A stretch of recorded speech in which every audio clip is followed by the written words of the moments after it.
Hello and welcome to another Truly Bedrock episode with me, FoxyNoTail, and today I'm starting with a major boo-boo.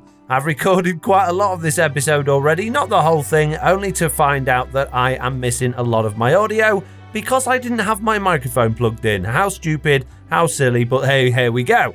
So I'm going to start by talking over some of the clips that I've already taken in order to try and show you what we were doing. And the first one is me showing you that during a recent live stream, I started working on a tunnel or a nether tunnel between Slack and my bases. Currently, at this point, I had only done the floor and I'd raised the floor up above the ground in order to prevent magma cubes from spawning underneath it and glitching through the floor. I've also underlit it with some shroom lighting so that it's nice and light, and a little bit later on in this video, we will look at how I have added some walls in during the Truly Bedrock live stream weekend. As I'm recording this, it is the Truly Bedrock live stream anniversary weekend. We've now been playing Truly Bedrock for 2 whole years, so we're celebrating over 2 days, and as part of that, I will be live streaming on the Saturday and the Sunday. That will have already gone while you're watching this video, but you can watch the replays on my second channel.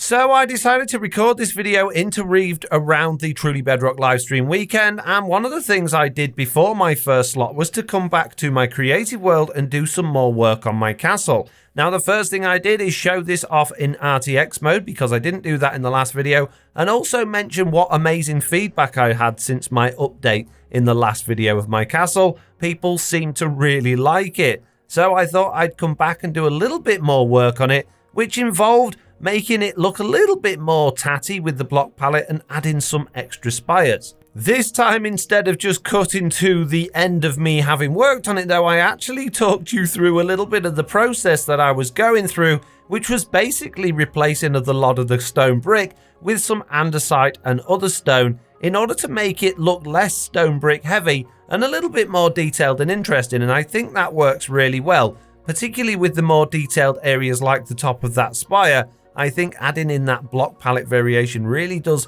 make it look a lot more interesting, a lot more sort of normal, I guess, and a lot less reliant on the boring stone brick.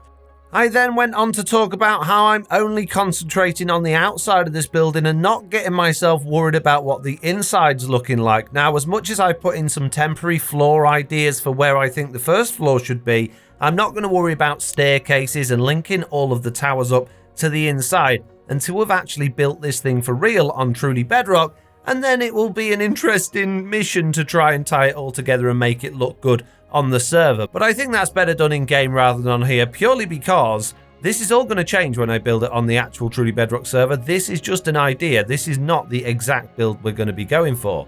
I then spent a good amount of time off camera actually doing some building, and as you can see from this shot here, we've got another spire towards the back left of the building and like a garrison area to the bottom right.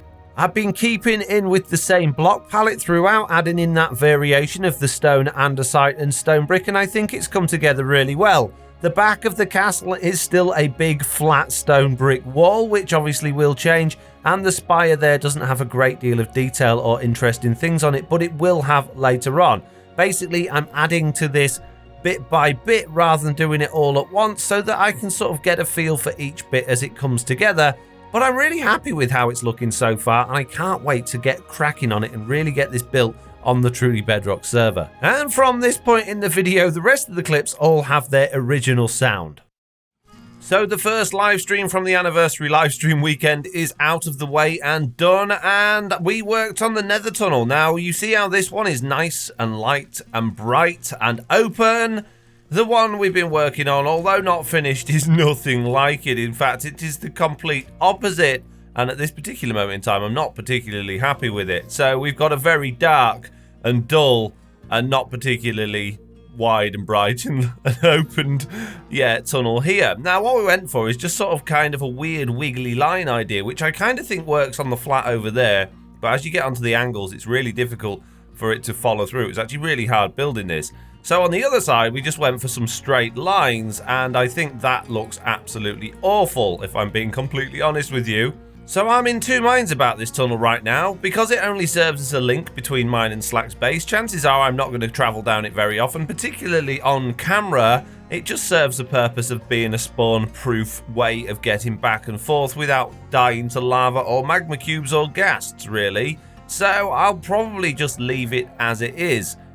On the other hand, I really want it to look nice, you know, so we may come back to this at some point and revisit it, but I think in the next live stream I'm going to be concentrating on putting a ceiling in this, which we're going to do nice and light colours with lots of light coming down from it as well, so it doesn't look quite so dull and boring in here.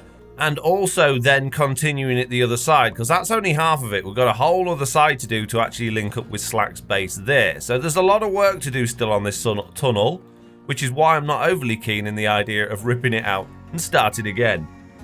During the live stream, we also came over to Bert and Ernie, who are my resident pigmen, because I thought I was going to have to get rid of them and add some new ones in order to get the newest trades from the latest update. If you weren't aware, in Minecraft 1.16.200, they changed the trades from the piglins so that they now give you blackstone, although I appear to have moved it all out of these chests. But we left these running for a little while yesterday, and yeah, I've taken it all out of the chest now, but we actually got a whole load of blackstone, which is absolutely brilliant, which means that Bert and Ernie don't need to be gotten rid of. They can stay for as long as they want, and they can keep giving us a nice, healthy supply of blackstone. So already in this video, we have already started our tunnel to Slack, and we've done some castle design. Now what I want to focus on is an industrial idea. And I've had some interesting ideas when it comes to the Magma Cube Farm. So the obvious way to do a Magma Cube Farm in the current version of Minecraft would be to come to a bastion that has a Magma Cube spawner and make the use out of that. However, here in this creative test world, I have travelled far and wide looking for a bastion that has a Magma Cube spawner in it, and I haven't found one, which shows that they're quite rare. So to find one on truly Bedrock would probably take me the rest of my life, having to do it in survival without the use of commands. And if you don't know how to do it with commands, basically run the command locate bastion remnant, and then it will give you the coordinates, and then you teleport to those coordinates, have a look around and see if it is one. This was not one. I actually placed this monster spawner in here with a Magma Cube spawn egg in order to demonstrate it for you guys, because for the 10 or 12 bastions I actually went round, I didn't find one with the magma spawner. But fear not, because I have another idea that I want to investigate in today's video. Now, it might not come to anything, but it just might be the answer to our problems, and it all revolves around this portal. This portal, which I regularly come through from the Nether, has normally got at least one large magma cube the other side of it that invariably takes me down to half a heart or kills me. It's a problem. And in my mind, looking at this from the other side of the Nether, there's only one place that it could be spawning in order to go through while I'm working in this area, and that is on these obsidian blocks themselves. Basically, on the portal blocks of a lit portal, which would mean when they spawn in, they instantly teleport through to the overworld. So that's been my theory for the longest time, but I've never actually tried it out. The reason being that magma cubes tend to spawn on anything. Now, we've got spawn proofing in all of these rooms in terms of carpets, we've got wall blocks, we've got chains. There's nowhere for magma cubes to spawn. However, they would spawn in a 1 by 1 by 1 block hole like this one and then glitch through the top. So they could be spawning underneath those obsidian things and then bouncing through. But again, we need to investigate. So back on my test world, we need to find ourselves a portal and make ourselves a perimeter in order to test this theory out. And I've spotted a portal just down here. And bringing us through that portal definitely brings us to the right biome. The basalt deltas are where the magma cubes like to spawn the most, but what we need now is a perimeter so that we can control the spawning. And that's not going to be easy. Or at least that's not going to be particularly easy in survival, but in creative mode we can make the use of commands to make this a little bit easier, although it is very, very slow because we're basically generating millions of ticks to delete millions of blocks. Surely there's a faster way of doing this. Well, the first thing I could do is to grab myself a structure block, and then if I create a structure as large as it could possibly be, which is basically 64 by 64 all the way up to world height, you'll see I have just air inside of this column here. So what I'm going to do is save that as void. I'm going to middle click on it so I've got all of the data inside that structure block with me, and I'm going to go back into the Nether. And then I'm going to fly over to where I want my perimeter to start, and I'm going to go down to 0 in the world. And I'm going to put this structure block down, and I'm going to change it from save to load, and then click load. And you can see that's what it's currently got inside of itself. If we click load, that all disappears. And then when we look up in that direction, we will have a perfect void with lots of lava dripping down into it. Let's not worry about the lava. Let's go and add a few more of these so we can get a nice big perimeter. And there we go. After just 4 structure blocks and a little bit of time being spent going around getting rid of the lava, we now have a pretty massive area that we can do our testing on. Now, there was a lot of lava left floating about. I've got rid of most of it. Those bits up there are not going to cause any problems at all. And we are on a simulation distance of 4 on Truly Bedrock, which means that we don't need an absolutely ginormous perimeter to make this thing work. So I guess first thing to do in order to check this thing is actually going to spawn any mobs inside of this perimeter is to make, a little platform that mobs might be able to spawn on, which I'm going to place down here at the bottom of the world. And then I need to turn mob spawning on because in my test world, I don't have that enabled. Well, something a little bit strange is going on here. If I go over to areas of land, the areas that are not part of the perimeter, you will see that mobs spawn, and you end up with quite a lot of them spawning around this area, which is obviously working as intended. And the same thing if I go over to the other side, we get to this warped forest here, and I've seen loads of endermen spawning over here, which is great and all, but for some reason I'm getting absolutely nothing spawning on this platform, which is not ideal. And now I've realised why there's nothing spawning on this platform. It's because I'm a complete idiot. I used those structure blocks that went to world height, which means it got rid of the nether roof, which is very important because the nether mobs are cave spawns, and if they don't have blocks above their head, they're not going to spawn. So I need to fill this roof back in. And there we go. We now have a bedrock roof complete. Jeez. Let's go down there and see that many things should now spawn on our little platform. Fingers crossed. Please. Anything at all. There we go. We've got spawns on the platform. But of course, we don't want them on this spawn platform. We actually want them on an obsidian portal block, which means the only way we can test that is to have 2 players, one in the overworld checking the other side and one in this end loading the mobs. So I guess I need to do that next.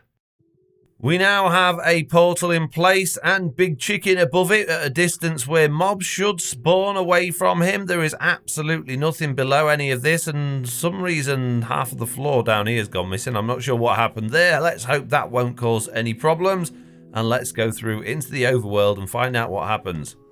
And there we go. Jeez, this thing's working quicker than I could possibly have expected. It's absolutely ridiculous. The rate that oh no, I'm kidding. It didn't work at all. Didn't work at all. Yeah, I've had to put a command block in there to spawn some magma blocks in just to make it look like it was working so that I could lie to you. It didn't work even one bit. Let's get rid of these guys. Oh dear. They come back with a vengeance when you do that. And get rid of those. And watch out for the many lags. Jeez. Let's get rid of those guys and get rid of all of the items. And we will stand here and see that absolutely nothing pops through that portal at all. Now, it could be the position Big Chicken is at, or it could be that they just won't actually spawn on portal blocks. There is another way that we could maybe get this to work. If we put platforms either side of that with walls that they can't jump over, then this could potentially work. If we was to fly up next to Big Chicken now, we might see that we get some magma cubes spawning on those nether racks there. Let's hope we've still got a roof above us. It looks like we have. But so far I'm seeing nothing. The other thing we could do here as well is we could actually layer this up. We don't have to just have one layer. We could improve the number of spawning spaces on this by having multiple layers of floor, which would improve our rates if things were to actually spawn. Now, the reason I've gone for such thin platforms, and potentially I should go a little bit thinner, is because I'm hoping that the randomness of the magma cubes jumping will force them to go into the nether portal rather than obviously just bounce into the edge continually, but we need to test this. Okay, I can see there is a magma cube down there. It has spawned on the platform, and I believe it has just gone through the nether portal as well. We got a couple. Let's stand here and check and see how quick this thing will actually go. Well, I've just had some interesting results. I sped the game up to a point it was difficult to see what was going on and Big Chicken got kicked, but we did get quite a lot of stuff coming through then, including ghasts. You can see there we had a magma cube, another one, another ghast. It's not particularly fast, this thing, but we've now got potentially a relatively speedy ghast farm. Look at all the magma cubes coming through now. We're getting quite a few of those things coming through. This is not with the game sped up. This is just normal time.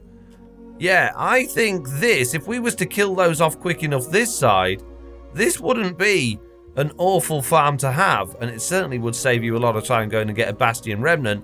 The only problem is, like I say, you would have to create a perimeter in the Nether, which is perhaps not the easiest thing in the world to do. So what I've done now is actually sped the game up by 20 times, and you can see there's quite a lot of stuff pouring through. If we had some way of capturing them and killing them, I think we'd end up with quite a few drops over a reasonable amount of time. It's probably not going to be the fastest farm in the world, and certainly not the most efficient, but it is at least a farm concept that we've come up with here today. So I've done a little bit more fiddling with this design. As you can see up top, we have Big Chicken still on his gold block, and what I've done is surrounded this farm with some platforms and surrounded that with glass. Basically, the idea here being that we get magma cubes spawning like that one there, and they will either instantly go through the portal if they're a big one, or they will eventually hop their way through into the portal just like that one did there. And I have to say, this actually works quite well. We could expand this by having multiple portals, or even maybe making the platforms a bit bigger, but if we go through into the overworld now, you'll see this thing's not actually doing too bad. Coming through the portal on the other side, you can see I've set up a very, very basic system with no collection system or anything like that. There's just a bunch of wither roses on the floor, and occasionally we get a wave of magma cubes that spill through the portal. They end up jumping down there and dying on the wither roses. It's by no means quick, and it's probably not very efficient, but it's a really simple and easy thing to set up. And a few minutes ago we were getting quite a few through, but now it seems to have slowed right down, and I'm not sure why.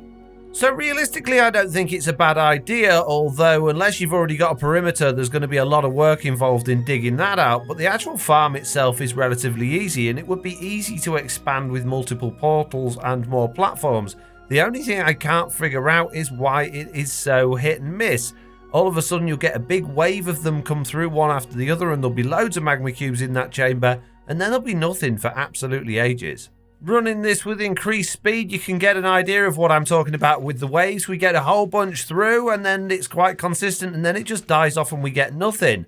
I think overall, if you was to AFK at this for a long enough time, you would end up with an awful lot of magma cream for doing absolutely nothing. But yeah, I don't think it's going to be the fastest farm in the world, particularly compared to a spawner type farm. Okay, so I've simulated running this farm for an hour exactly as it is without doing anything else to it, and this is how many drops we got, which is not horrendous, but it's also not particularly quick either. So it's the sort of thing that would, you know, tick along in the background and get you quite a lot of magma green over time, but if you wanted a whole lot of it very quickly, you're probably better off just, you know, bartering with piglins, I guess. Well, that is enough messing about with mob farms and magma cubes for now. I think it's about time we got on with something else. It is now Monday, the 1st of February. The live stream anniversary weekend is over, and as you can see as I walk down this corridor here, we didn't tear out anything from this nether tunnel, but we did build more of it, the other side of the tunnel that it joins across. This tunnel that we intersect with here is actually the tunnel that goes to our winter area, and the other side of that, which is a straight line to slack space, has now been fully decorated, and I think it looks a million times better than this one. We've gone for a very similar idea, which is basically the wiggly line along the wall, but this time we've gone for some really nice, bright, vivid colours to give this area a much brighter, nicer, wider feel, and it's a much more welcoming and, well, just an all-round nicer tunnel, really.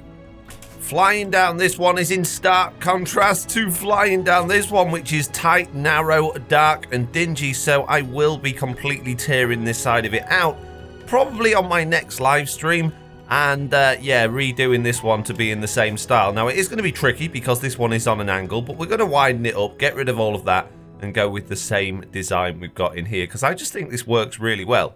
It's different, it's unique, and yeah, it might look a bit weird. Those nether bricks might not necessarily go with the warp block, but it's interesting, and I like to do things that are different that people haven't necessarily done before. And I think it's worked out okay.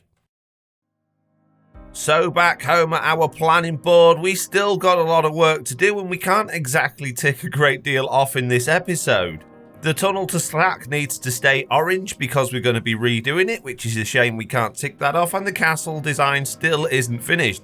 We never actually got down to the beach to do anything down there, and the Magma Cube Farm, well, we didn't build one, we just did some testing. So, although this is the end of the episode, and we have made significant progress, we haven't made quite as much as I would perhaps have hoped to. So let's hope in the next episode we can really start smashing through some of these things. Anyway, that is it from me, except for one last thing, which is to check out the beach area as opposed to actually working in it to see a lot of stuff's been done. We've got some palm trees growing on the beach. We've got Tortuga back from Season 0, which was Groover's escape ship.